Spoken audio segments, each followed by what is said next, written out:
Bonjour, bonsoir, chers followers, c'est Abibatou. On se retrouve aujourd'hui pour continuer notre série de vidéos sur la préparation du sol.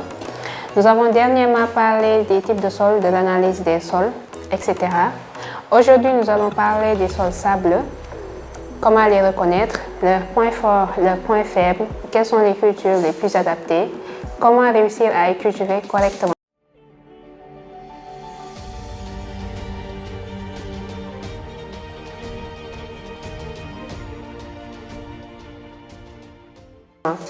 Les sols sableux sont les sols qu'on retrouve majoritairement sur les terres cultivables au Sénégal.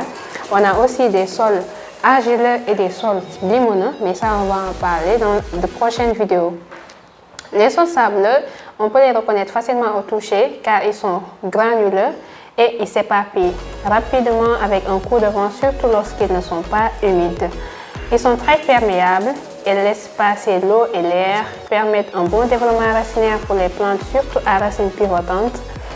Ce sont des sols qui sont très adaptés aux cultures maraîchères à racines telles que les oignons, les carottes, les betteraves, etc.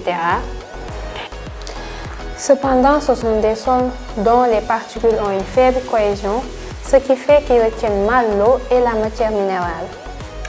Il nécessite donc un apport fréquent en amendement, par exemple de la fumure, du compost, de la fumure de volaille, pour aider un peu son sol à avoir une meilleure cohésion et à plus retenir les éléments minéraux et organiques, surtout sur les premiers centimètres où les racines se développent le plus.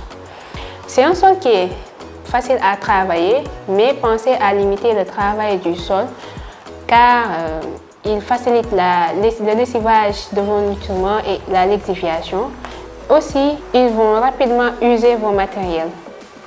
Il faut également penser à pailler vos cultures pour limiter la perte d'eau après l'arrosage ou bien après le passage des pluies.